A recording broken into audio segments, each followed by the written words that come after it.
Acum vine cel mai greu moment. Uite, trebuie să ridicăm de aici mâții ăștia. Trebuie să vă ridicăm de aici. Să-i trimitem acasă. Trebuie să mereți mamele voastre. Lică. Gata. Am spălat-o cu 4,5 € în total. I-am dat de toate. Mai faină. Asta e fain că se va încălzi de la soare. Să aibă un efect așa de seră.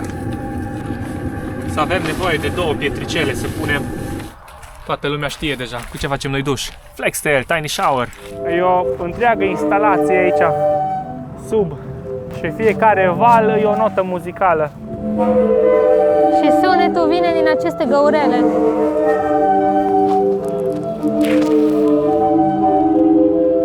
Am revenit după 52 de minute, stoarce și nu mai zice încă 2 minute aici timp. E mult prea proaspătă să poată să fie mâncată, cure din toate direcțiile din ea, vai ce bună e.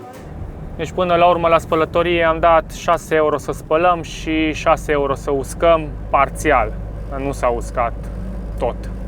Acum avem un pic de rectificare traseu, că am ajuns în ceva sătuleți, ne-am dus cât ne-am dus și am ajuns undeva la oameni în curte. Apoi ne-am întors, ne-am băgat pe alt drum, efectiv să termină asfaltul, ceva foarte îngust și mai erau de mers așa 4 km. Deci cu siguranță ceva nu-i bine. Bună dimineața, dragilor! Salutare, aici Dubițarii motocicliști de la Lucifer Videographer Iasmina și Robert și vă salutăm din ziua 8 din Croația, de pe lângă, nici nu știu ce localitate, că suntem cumva între Sibenic și Zadar, cam la jumătatea drumului. Uitați unde?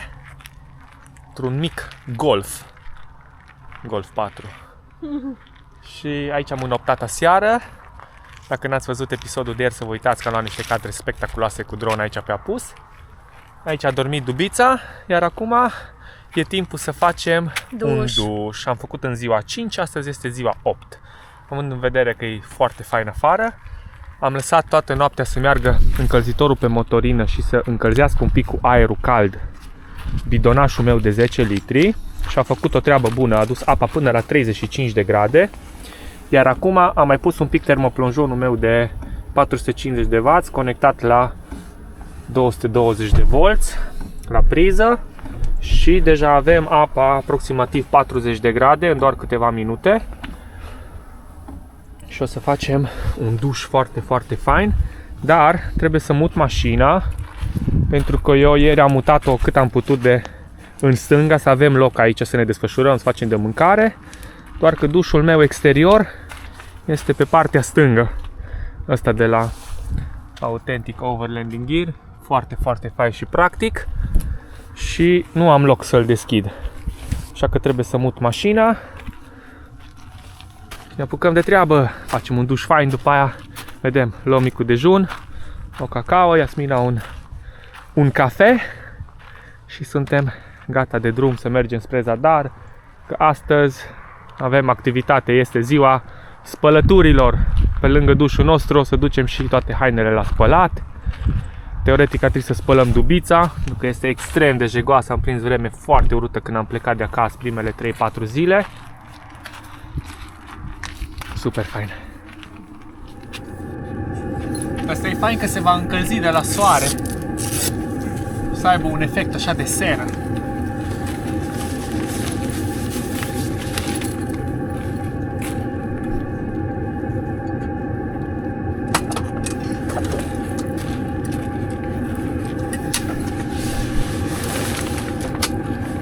Să avem nevoie de 2 pietricele să punem aici jos la bază și gata, asta e dușul. Toată lumea știe deja cu ce facem noi duș. Flextail, Tiny Shower.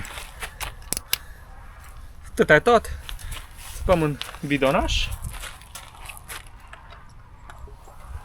și gata de duș. Afară vreo 11-12 grade, dar la soare e un pic mai bine. Foarte puțin adie vântul, nimica grav. Luați copiii din fața ecranelor. Să nu le stricați copilăria.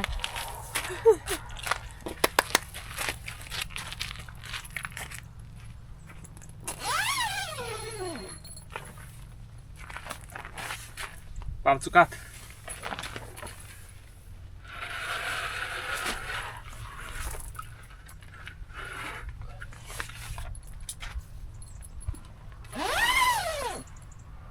Să trecem și la partea uscării. N-am eu păr lung, dar totuși un pic măcar să mă fac așa. Câteva minute, 2-3 minute.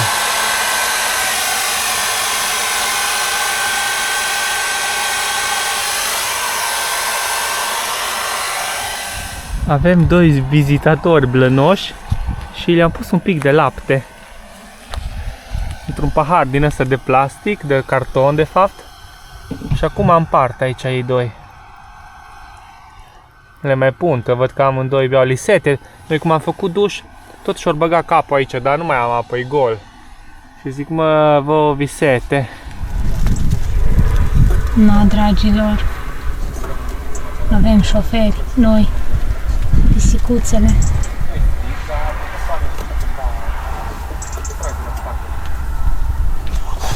Mă, nu vă bateți.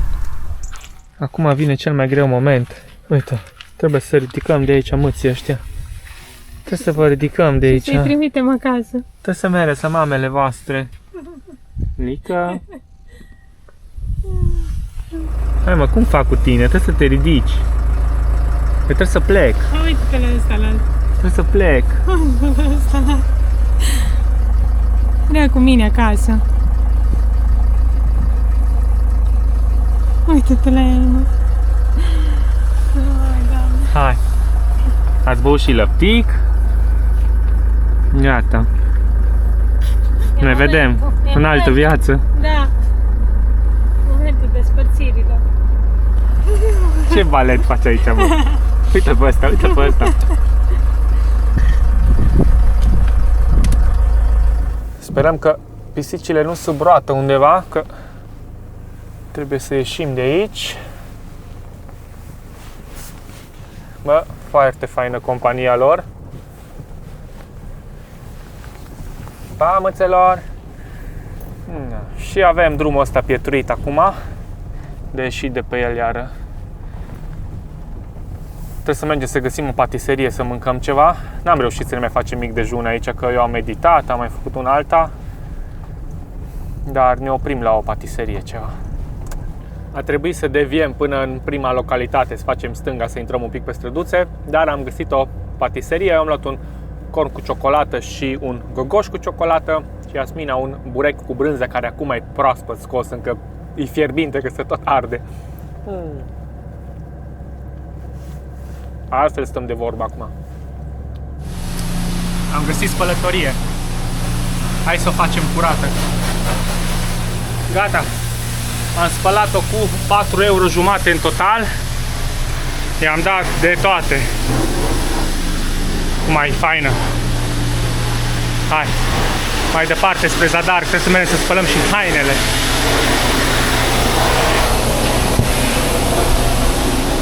Nu mai avem mâțe. Unde-s mâțele?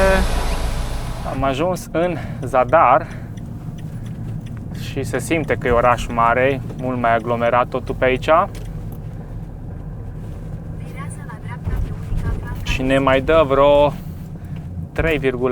km undeva în partea cealaltă față de unde intrăm noi acum. Am găsit ceva parcare undeva lângă un parc unde vrem teoretic să parcăm cam o oră și să mergem un pic pe jos. Dar nu foarte mult, că deja e ora 1 și dacă ne-am plimbat cam o oră, ar fi ora 2, iar mai trebuie vreo 2 ore să spălăm, să uscăm. Dar înseamnă că deja e aproape întuneric și o să ne găsim loc de stat peste noapte undeva. Și trebuie să mai opresc să și alimentez. Hai că am trecut în mare parte tot orașul și acum aici undeva să facem în parcare. A, uite, se vede parcarea. Uite ce drăguțe, și de aici se intră în parc, în față. Și aia e. Aha, ne-au arătat că nu intră mașină mai înaltă de 2,3 metri. Suntem ok la 2 metri.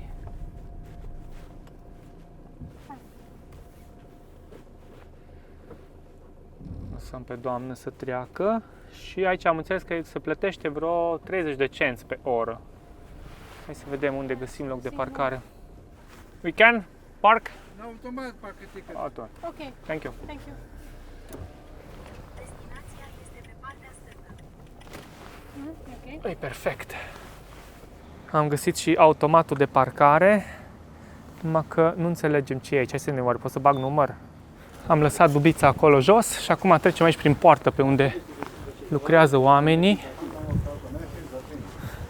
Renovează pe aici. Uite ce fain, deci parcul e în interiorul unei foste cetăți, ceva. O să vrem să ajungem până în zona aia pe faleză unde cântă marea. Mai trebuie să fie un pic mai agitată și să fie valuri. Și acolo se aude cântecul mării, un fel de, ca un, nu-i pian, sunetele alea așa, foarte fain. În 2020 cred că am fost ultima oară acolo. Uite, un pescăruș se plimbă pe balustradă. Nu-l vedeți, sigur nu-l vedeți pe cameră, dar puteți să mă credeți pe cuvânt.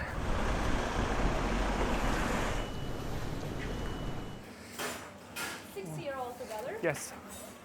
E mult prea proaspătă să poată să fie mâncată, cure din toate direcțiile din ea. Vai, ce bună e! Am ieșit din centrul vechi, cum ar fi de acolo, dintre clădiri, de pe străduțe. Am ajuns în ceva piață și deja auzim ce spuneam eu mai înainte cu marea și cu orga marină. E destul de agitată marea. Auzim cum cântă acolo în dreapta noastră. Chiar în capăt. Am vrut să facem o poză și am apăsat pe filmare. Bun, revenim. Poză.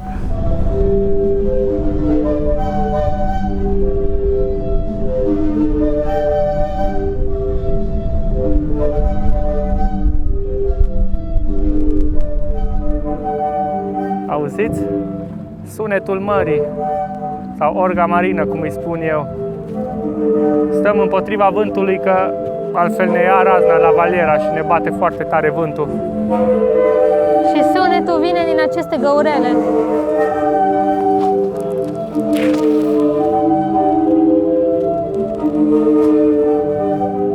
E o întreagă instalație aici, sub, și fiecare val e o notă muzicală.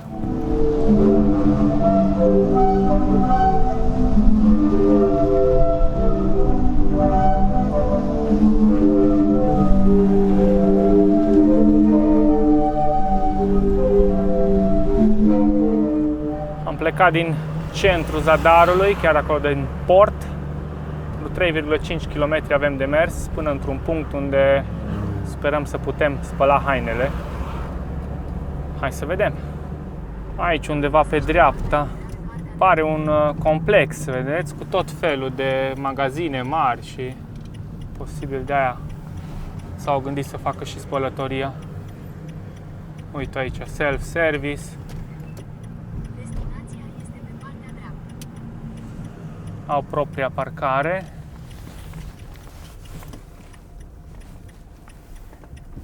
Hai să luăm hainele și să mergem înăuntru să vedem care e treaba pe acolo. Cum ziceam, avem două ture de haine. Tot ce înseamnă 2 pantaloni, 2 bluze, 2 tricouri și tot așa. Na bun. 6 dispozitive, 3 mașini de spălat în partea de jos, 3 uscătoare sus, maxim 10 kg. Și aici avem ceva, jetoane sau ce e aici, uite că ne zice așa, 10 minute 2 euro, 10 minute 1 euro, cred că de spălat și uite, cu 6 euro, cred că îți dă și direct detergent, pentru că aici e pus lacătul, cred că dozează ei din start. Deci trebuie să băgăm 6 euro la perilic, adică la spălat. Dă-i, 1, 2, 3, 4, 5, 6. Bun. Și pui 40. Păpuși 40 de grade. Start 53 de minute. Durează. și după aia vedem cât o să dureze și uscarea. Mai avem vreo 20 de minute din tura de spălat. Până atunci mai editez un pic, că nu stăm mai să pierdem timpul. Păi aia băgăm la uscat. Am revenit după 52 de minute, stoarce și ne mai zice încă 2 minute aici timp. Până la urmă am tradus, asta înseamnă primele 10 minute costă 2 euro și dacă vrei să mai bagi mai departe, 10 minute 1 euro. Noi am băgat 3 euro și am dat pe, în 20 de minute mie să mi le uște. Ne auzim după ceva timp, pentru că trebuie să mai băgăm la uscătorie încă o dată 20 de minute, că au rămas evident ude. Na, aiurea, asta este. Ideea e că acum am oprit și la Shell, am alimentat 72 de litri jumate la 1133 de kilometri, un consum de 6,4. Am mai băgat și 6 litri pentru motorină la încălzitor. Și uite, acum dăm următoarea oprire. Găsit Iasmina ceva pe Park Fortnite la 28 de kilometri de aici, pe o plajă unde teoretic se poate campa. Lumea scria că apare semnul că nu-i voie, dar având în vedere că deja e întuneric afară, nu cred că o să avem probleme. Cam asta e atmosfera deja afară. E și înnorat, nu știu cum să zic, e o atmosferă ciudată. Deci până la urmă la spălătorie am dat 6 euro să spălăm și 6 euro să uscăm parțial. Nu s-a uscat tot. Și acum am alimentat și ne-am mai luat și ceva hot dog, nu mai știu, aproape 125 de euro sau ceva de genul totalul. E prima alimentare de când am plecat de acasă în 8 zile, puțin peste 1000 de kilometri, 1133. Hai că ne auzim în jumătate de oră să vedem cum arată locația. Până atunci, clar, și Blue Hour-ul dispare, o să fie negru afară. Acum avem un pic de rectificare traseu, că am ajuns în ceva sătuleți, ne-am dus cât ne-am dus și am ajuns undeva la oameni în curte. Apoi ne-am întors, ne-am băgat pe alt drum, efectiv să termină asfaltul, ceva foarte îngust și mai erau de mers așa 4 km. Deci cu siguranță ceva nu-i bine. Acum trebuie să vedem o altă variantă. Mă caut Iasmina aici să vedem în drumul nostru sau undeva ce mai găsim. Ne-am parcat, nu am mai luat niciun cadru de afară, o să vă arăt mâine dimineață în episodul următor unde suntem. E o parcare chiar în port, suntem undeva în Rovanska. Ne-am pus bluzele și prosapele care nu s-au uscat complet. Le-am atârnat aici, am lăsat să meargă ventilatorul ăsta mic, să mai sufle. Încălzitorul pe motorină merge deja de o oră jumate, să facă căldură aici în spate. Și noi încheiem ziua 8. A fost o zi grea, o zi lungă, multe activități, multă bătaie de cap, dar a trecut. Mai urmează numai să copiez materialele de astăzi și ne culcăm. Mulțumim că ne-ați urmărit și de această dată. Dacă v-a plăcut, nu uitați să-mi dați un like, să vă abonați, să urmeze episoade faine în continuare. Puteți să deveniți și membri, pentru că încerc să postez în avans cu cam cu o zi, două înainte pentru membri. Noapte bună și Ciao. să ne vedem mâine! Ciao.